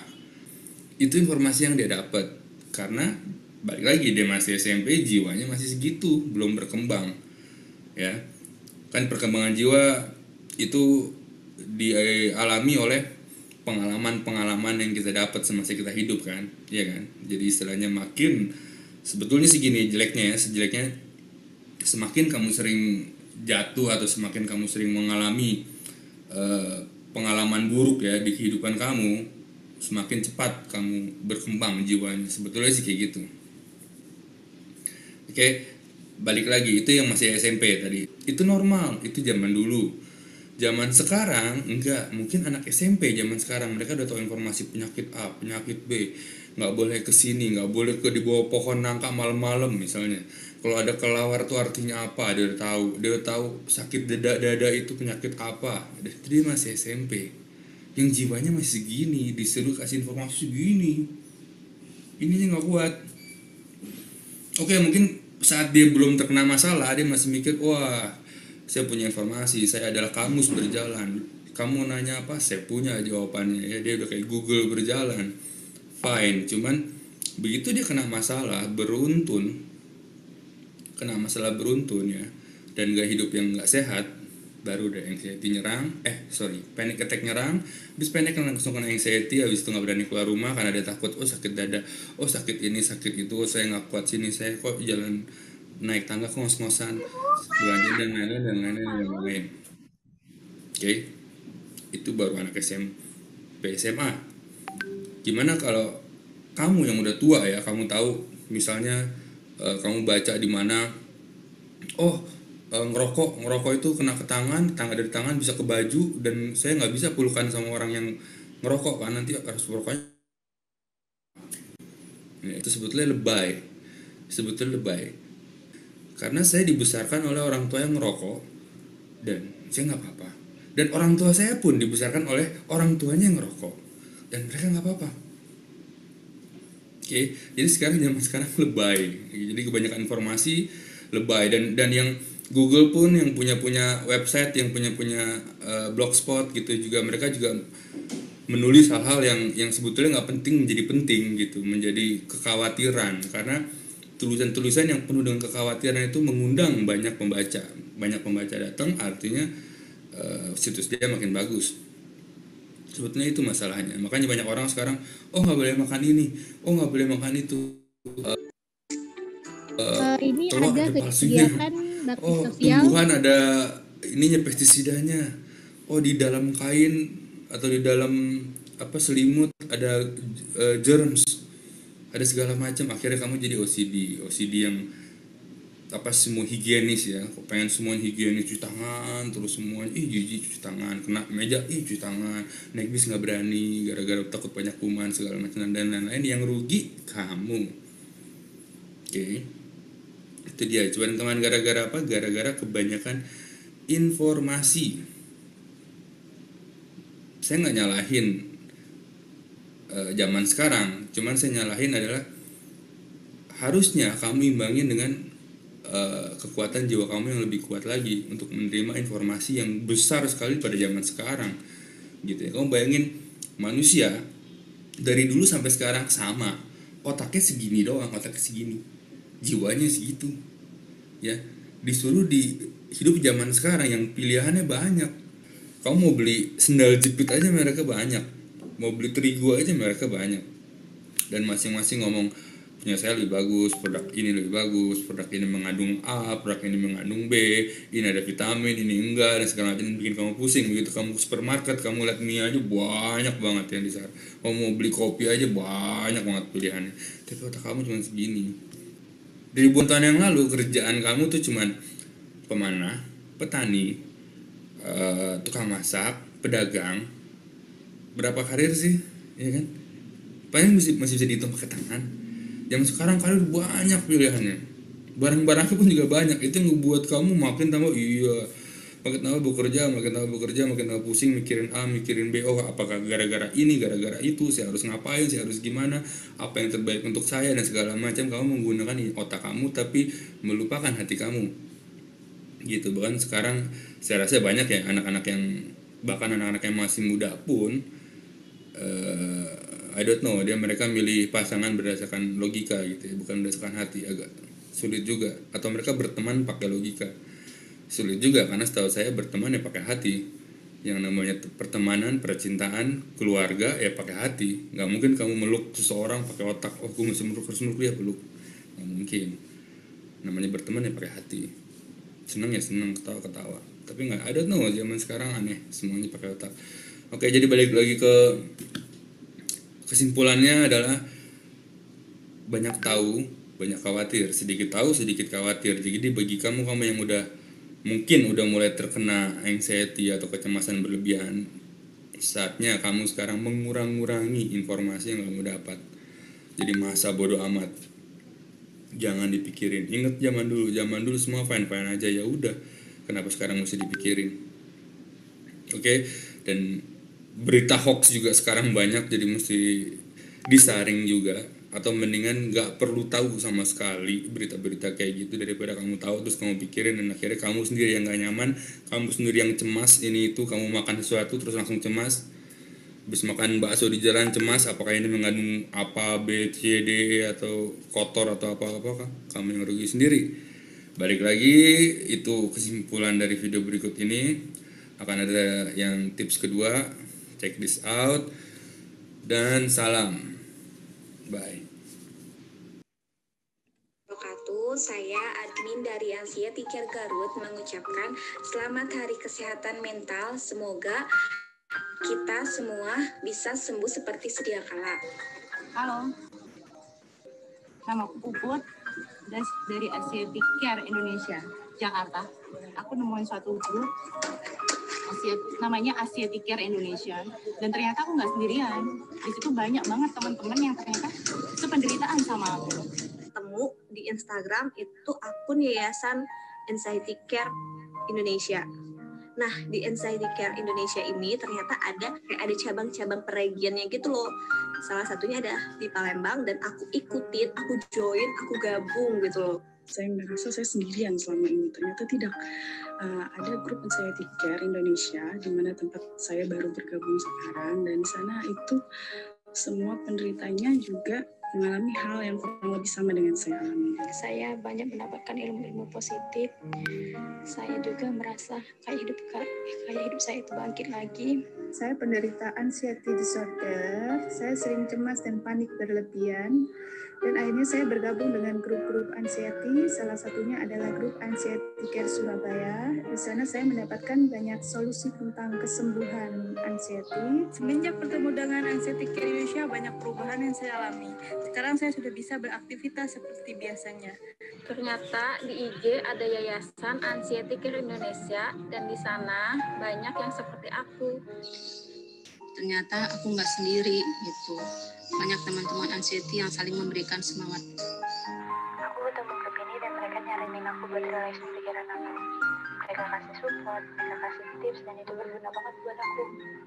Walaupun anxiety-nya masih suka ganggu, tapi aku harus coba lawan.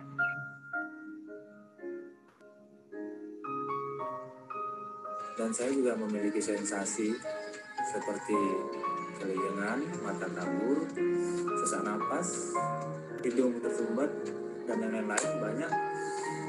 Di mana dada saya waktu itu sangat sakit, sampai saya pikir saya mengalami serangan jantung. Karena penyakit anxiety ini gue udah 2 kali masuk UGD, udah rekam jantung dan lain-lain. Dari takut mati, panic attack, jantung deg-degan, lalu asam lambung naik terus, ngegas terus, dari ujung kaki sampai ujung kepala, pokoknya itu sensasinya luar biasa. Shopping dokter, EKG berkali-kali, setiap hari ngerasain gak ada enak-enaknya, rasa badannya pasti ada keluhan terus setiap hari. Jantung berdebar, sesak nafas, perasaan ingin jatuh, dan pada saat itu saya juga merasakan perasaan seperti ingin mati. Dan pada saat itu jantung saya berdebar kencang, saya keringat dingin, napas saya pendek, saya panik, saya cemas. Kenapa saya ini? Apakah saya serangan jantung? Apakah saya akan mati pada malam itu? Dan pertama ngerasa itu, wah benar-benar yang jantung berdebar, kuyang, merasa mau pingsan, terus macam-macam, pusing, badan kayak nggak enak gitu kan. Terus saya coba ke dokter, akhirnya dia bilang tuh anxiety. Takut segala hal, takut makan apa aja, saya tidak, pokoknya 1000 sensasi itu sudah saya lewatin. Saya penyintas anxiety disorder, di mana saya merasakan banyak sekali ketakutan, banyak hal yang saya cemaskan. Saya takut akan kematian, takut akan penyakit berat, dan banyak hal lagi yang saya takutkan, disertai dengan gangguan lambung, seperti sesak, keleyengan, jantung berdebar, bahkan sampai keringat dingin dan kesemutan. Pun terparah saya dalam hidup saya itu, saya takut untuk kemana-mana, nggak bisa ngapa-ngapain, bahkan saya tidak berani untuk kembali untuk membuka usaha saya. Pasti merasa kita itu lebay, apa-apa dipikirin, apa-apa ditakutin. Jadi ketika saya mengalami GERD, saya takut itu adalah berbahaya dan akan merenggut nyawa saya. Takut berpergian sendiri, merasa keleyengan, kayak rasa mau pingsan bila berada di tempat umum. Pertama yang saya rasakan itu adalah jantung berdebar-debar, dada terasa panas, sesak nafas, keleyengan, panic attack, keringat dingin, dan kegelisahan tanpa sebab. Terus saya periksa ke dokter dan langsung di EKG, dan hasilnya sangat bagus, cuma dikasih obat lambung.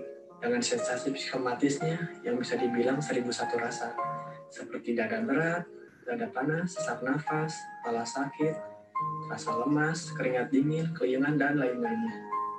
Keliengan, mata buram, asam lambung tidak normal, jantung berdebar, rasa deg-degan, rasa takut mati, dan masih banyak yang lainnya. Di mana gejala-gejala tersebutlah yang awal-awalnya membuat saya seringkali pergi ke dokter, tapi saya tidak sembuh-sembuh, karena ternyata yang sakit bukanlah fisik saya, melainkan jiwa saya atau mental saya. Seperti sesak nafas, jantung berdebar-debar, kepala pusing keliengan, dan lain sebagainya.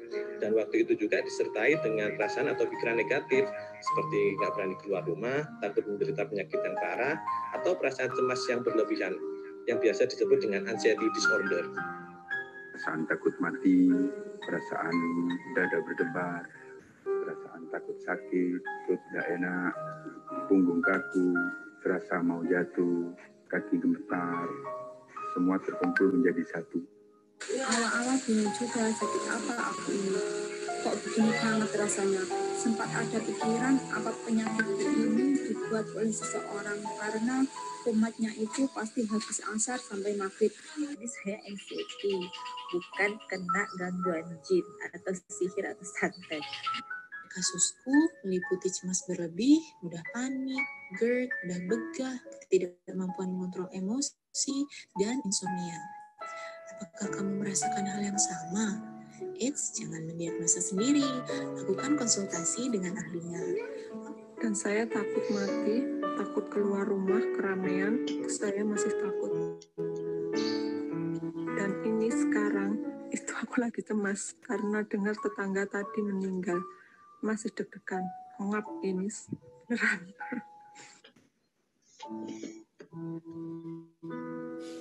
Dan akhirnya saya mendirikan Yayasan Anxiety Care Indonesia sebagai tempat diskusi, tempat sharing, tempat berbagi solusi, dan memotivasi kamu-kamu agar semua sahabat dan kerabat tidak menderita seperti saya.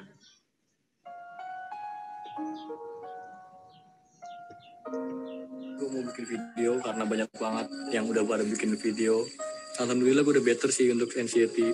Dulu gue parah gitu, anxiety sama psikosomatis, sampai nggak bisa keluar rumah, sampai depresi, gue nggak bisa bantu teman-teman gue.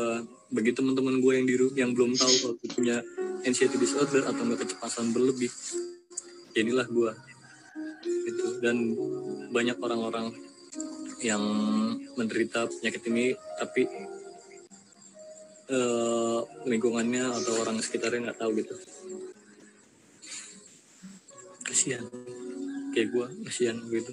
Tapi akhirnya gue menemukan kalian di forum Anxiety Care Indonesia, so semangat gitu. Ya, darah, jantung, tadi semua normal. Saya sering ke dokter, bahkan saya pernah opname sebulan tuh 3 kali. Dan saya tuh kayak pernah nangis setiap hari, nangisnya bingung, kayak saya ngerasa bentar lagi saya mati gitu. Saya takut, saya cemas karena sensasi yang saya rasakan tuh aneh, kayak penyakit berat gitu, padahal sebenarnya enggak. Untuk bergabung dengan komunitas ini, aku merasa jadi lebih percaya diri dan tentunya bisa berkembang bersama teman-teman yang lainnya. Dan aku benar-benar merasa disupport banget. Aku merasa nggak sendirian lagi dalam menghadapi anxiety itu.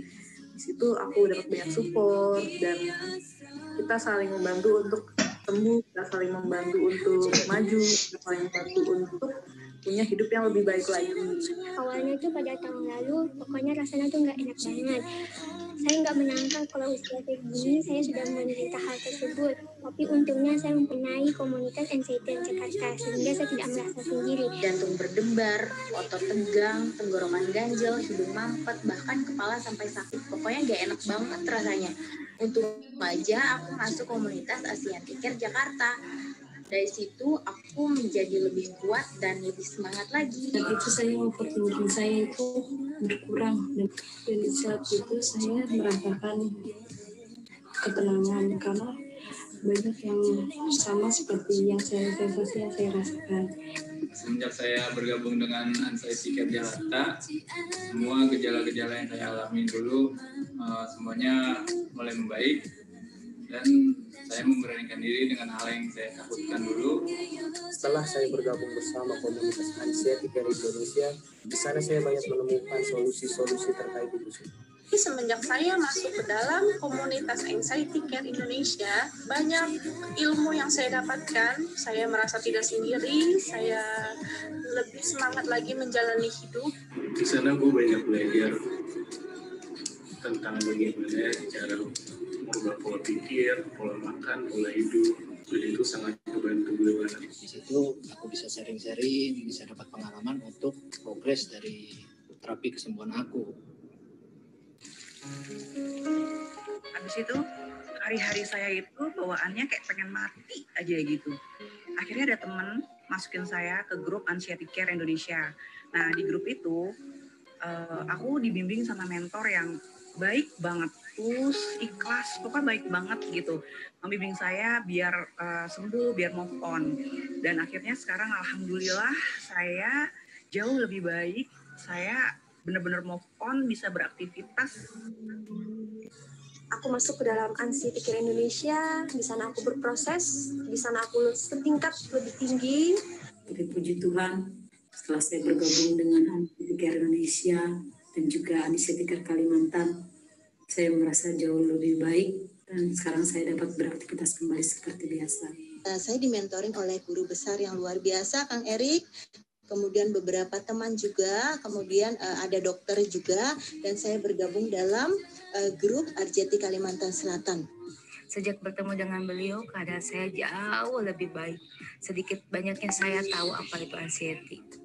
Saya menjadi lebih baik dan banyak sekali perubahan dalam hidup saya setelah mengikuti terapi-terapi beliau yang berikan kepada saya.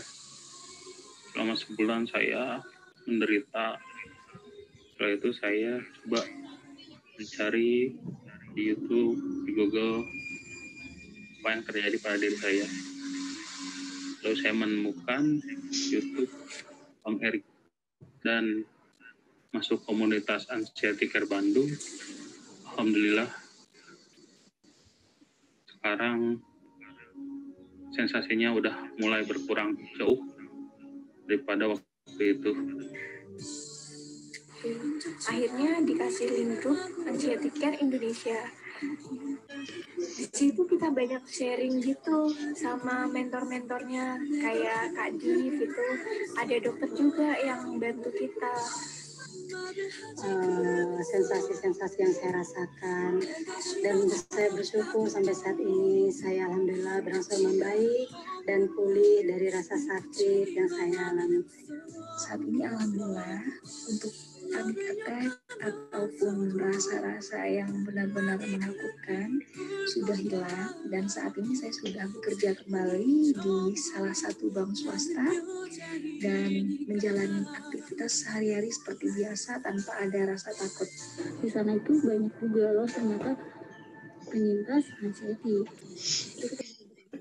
Bersharing dan bertukar pikiran yang lain. Sensasi fisik atau psikosomatis yang seperti teman-teman alamin. Tapi itu dulu, sebelum saya bergabung dengan sebuah yayasan yang bernama Anxiety Care Indonesia. Di situ saya belajar bagaimana cara mengelola kecemasan saya agar tidak menimbulkan psikosomatis. Anxiety Care Indonesia, khususnya regional Jawa Timur. Dan alhamdulillah, seiring berjalannya waktu, saya semakin membaik. Dan saya mengucapkan banyak terima kasih kepada para mentor dan teman-teman seperjuangan. Aku nggak berani tidur sendirian, aku nggak berani tinggal di rumah sendirian, aku nggak berani ditinggal kerja suami kali waktu itu. Untungnya aku segera tahu YouTube-nya Mas Erik. Aku kepoin terus YouTube-nya Mas Erik. Aku styling terus YouTube-nya Mas Erik malam hari sebelum aku tidur. Mulai situ aku mulai bangkit dan mulai percaya diri. Berobat ke poli dalam sampai jiwa. Cuma 1 bulan ini alhamdulillah sudah berhenti konsumsi obat karena didukung oleh teman-teman dari Anxiety Care Jawa Timur. Saya cari tahu ini apa sih masa lambung sampai segininya, cari tahu. Alhamdulillah saya ketemu dengan Anxiety Care Indonesia. Sangat tidak enak, sangat tidak nyaman sekali. Dan alhamdulillah saya berterima kasih kepada para mentor, khususnya mentor Anxiety Care Jawa Timur yang sangat bijak sekali memberikan nasihat, memberikan arahan hingga progres kesembuhan saya alhamdulillah meningkat. Dengan ridho Allah, alhamdulillah sampai saat ini saya survive. Saya bisa di titik ini sekarang, bisa mengelola kecemasan saya dengan baik, insya Allah.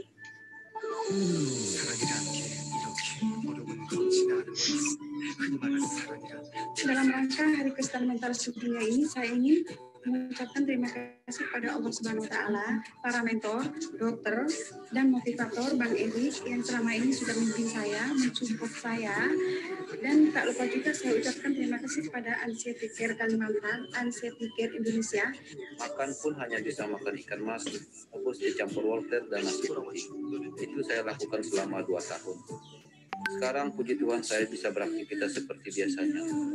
Salam sehat jiwa semuanya, ayo tetap semangat, dan selamat Hari Mental Sedunia. Dan kalian, buat yang anxiety, disorder, dan mental yang lain, selamat berjuang, kalian gak sendiri, kalian hebat, kalian keren, dan jangan merasa sendiri, jangan merasa terpuruk, keluarlah kalian.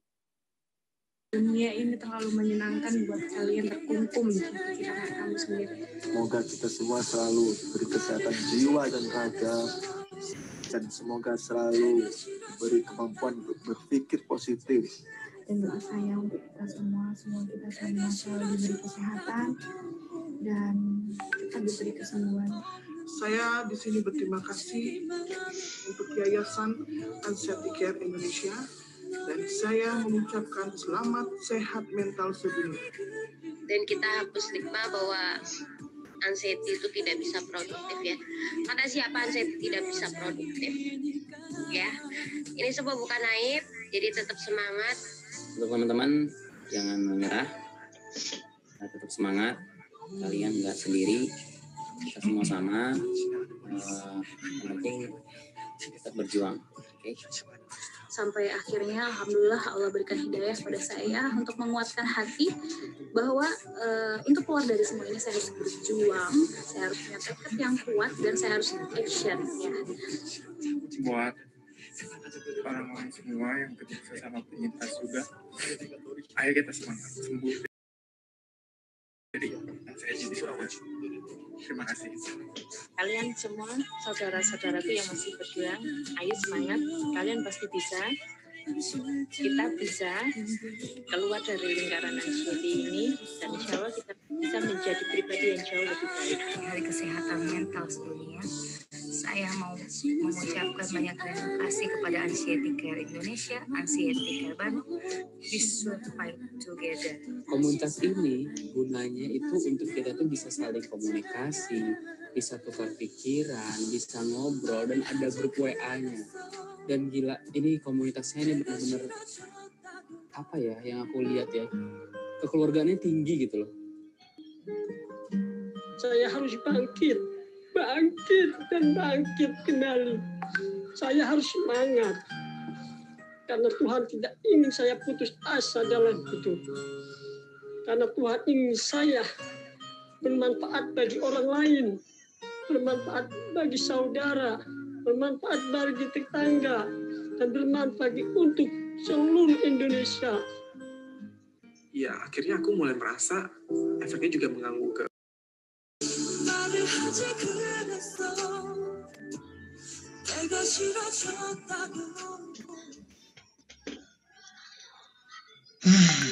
Terima kasih. Boleh ya di-unmute semua untuk teman-teman? Boleh di-unmute semua? Di-unmute dulu.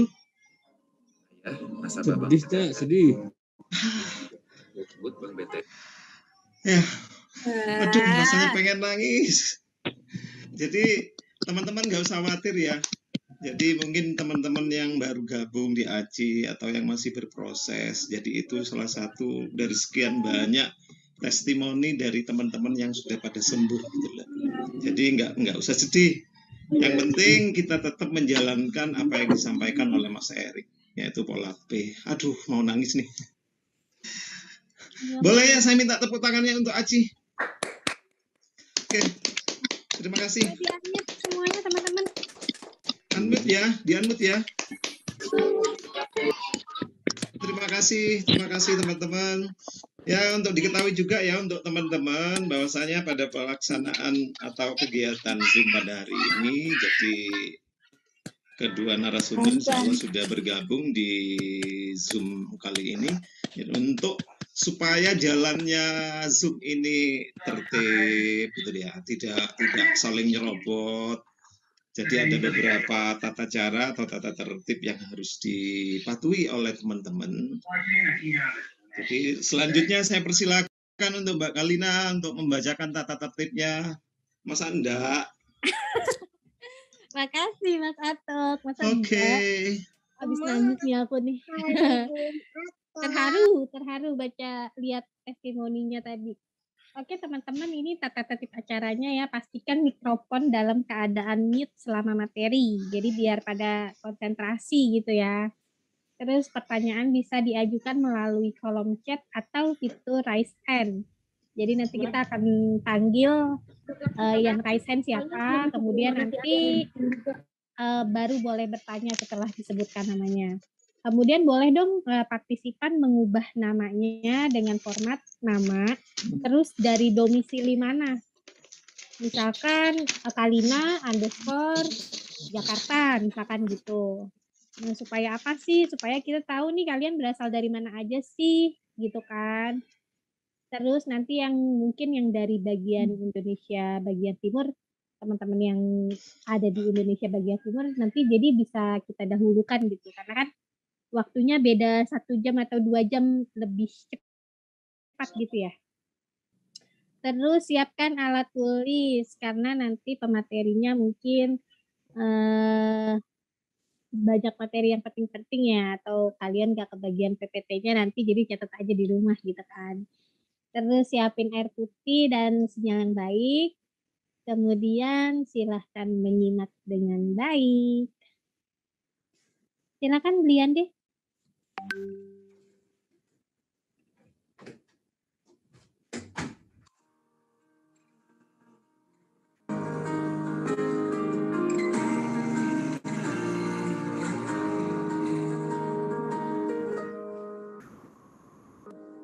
Diriku di sini memandangmu berdiri di saat badai silih berganti, berharap kau akan tegar. Terdiam ku merenung, namun ku bersabar di dalam hening, panjatkan doa, ungkapkan cinta lewat nada dan kata, bernyanyi lagu untukmu, suara cinta dan harapan di setiap langkahmu, hadapi tantangan, lagu ini untukmu, Indonesia.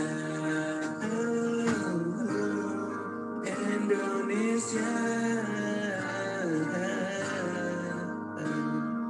memang tak mudah untuk percaya bahwa di dalam sunyi, di kesendirian, kita bersama bisa saling menyembuhkan, bernyanyi lagu untukmu, suara cinta dan harapan di setiap langkahmu, hadapi tantangan, lagu ini untukmu, jangan merasa sepi, kau di sana, ku di sini, walau terpisahkan kita disatukan, lagu ini untukmu, Indonesia.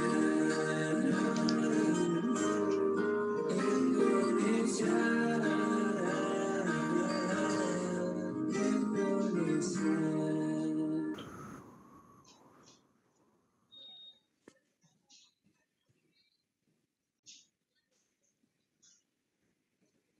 Oke. Haru banget ya Mas Antok ya. Haru banget gitu Haru ya. banget. Terharu, Nangis mulu aku. terharu, benar-benar terharu. Haru banget. Udah, Indonesia masih membutuhkan teman-teman, kata Mas Erik. Benar. Ya. Jadi jangan patah semangat. Kita masih tetap bisa berbuat, bisa melakukan hal-hal kegiatan yang positif, bahkan lebih positif lagi yang sebelumnya mungkin belum pernah kita lakukan. Setelah kita bergabung di ACI, pasti suatu saat teman-teman juga akan merasakan bagaimana indahnya hidup. Jadi saya aja udah merasakan nih, hanya beberapa bulan ya.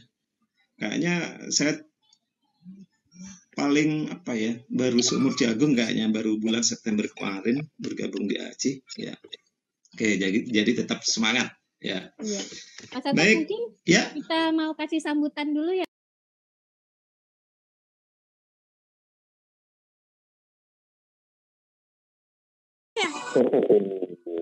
Ini Dokter sudah bikin Anxietas Forum Indonesia dari 2012 di YouTube.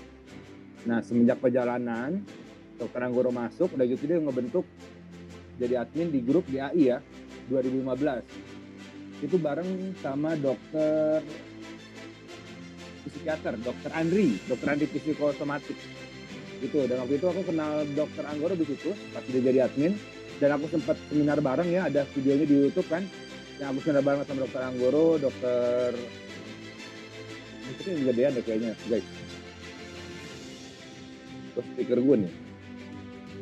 Jadi gue ketemu Dokter Anggoro itu di kenalan fisik ya, itu di Rumah Sakit Jakarta waktu itu di 2015.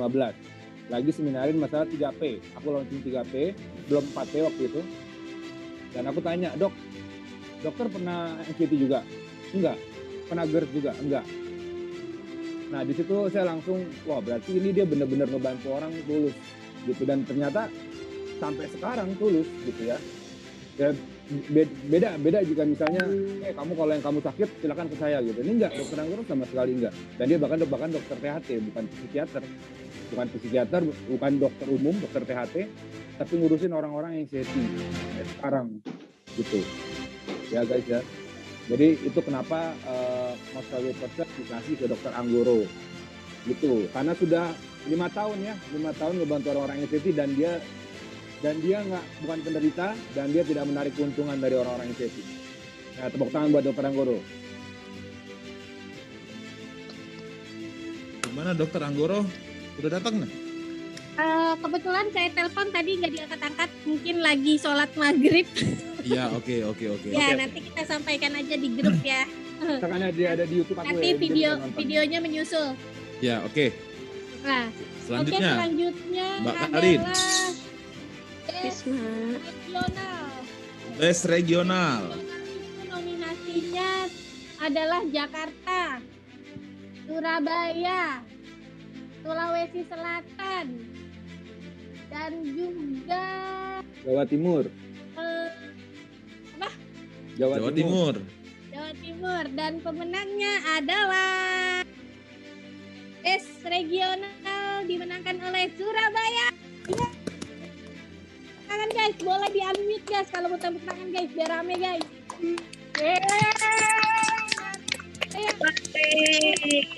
Koordinator Anxiety Care Surabaya boleh dong on cam. Ya, koordinator Surabaya, Mas Yayep. Koordinator Surabaya, Mas Yayep. Silakan Mas Yayep. Kalau nggak ada admin yang lainnya. Ayo Pak Kades. Ada Pak Kades, Ya, Mas. ini Anxiety Care Surabaya dipilih ya karena sangat masif ya orang-orang. Iya, luar biasa. Luar biasa. Sangat membantu banget dan sangat Iya, aktif, benar. Dan apalagi programnya di Zoom keren-keren malam. semua programnya. Iya, di Zoom malam juga mereka juga aktif juga yang setiap hari. Aduh. Nah, ya, ini. ayo. Mas Saya Yayep, terkaget-kaget. silakan. Sebentar, saya terkaget-kaget. Mas Yayep silakan nangis di podium. Nangis terharu di podium. Aduh. Mana nih Mas Yayep mukanya di spotlight dong. Tangan saya sampai dingin. Suara saya kedengeran? Dengar, aman. Spotlight dong, spotlight. Aduh. Bentar. Mana Yayep? Aku spotlight ya. Ya. Nangis nangis dong, nangis terharu dong, Mas Ayep. Udah ke spotlight. Ya.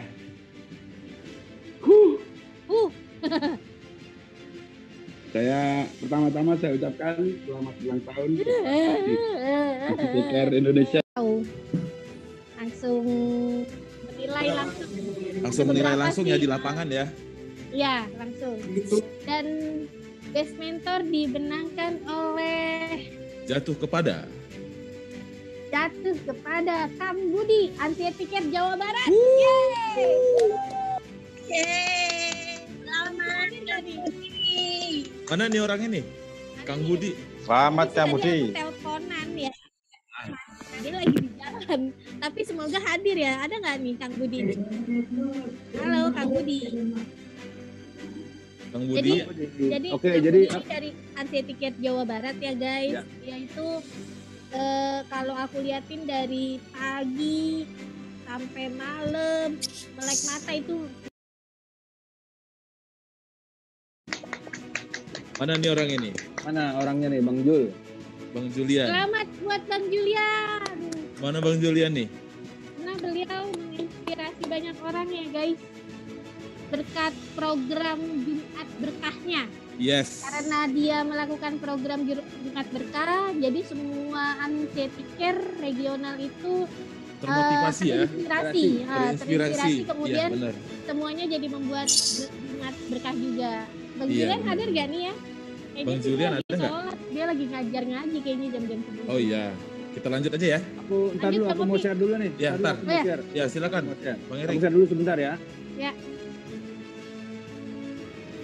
Ini pemenangnya guys ya, sebetulnya ya, ini pemenangnya. Di sini udah kelihatan ya, Julian menang 45%. Jadi ini kita ngadain pemilihan di grup admin. Ya, di grup admin kita kasih mereka kuesioner dan mereka pilih ternyata Julian Kartasasmita juara 1 dan juara 2-nya Piavi dari Aceh Surabaya, tepuk tangan buat Piavi. Dan juara 3-nya Gung Yuli dari Bali. Tepuk tangan juga. Ya, ini berdasarkan pemilihan dari admin-admin dari admin-admin di regional, WhatsApp regional. Begitu kira-kira. Oke, lanjut acaranya silakan. Oke, selanjutnya. Most loved person, seseorang yang paling dicintai karena sosoknya yang ramah dan baik hati kepada semua member. Nominasinya adalah Julian Kartasasmita dari Ansi Tiker Lombok, Queen Divara Wicaksono dari Ansi Tiker Jawa Timur, Rizky Firdausi dari Ansi Tiker Jatim, Uci dari Ansi Tiker Sulawesi Selatan, Mary dari Ansi Tiker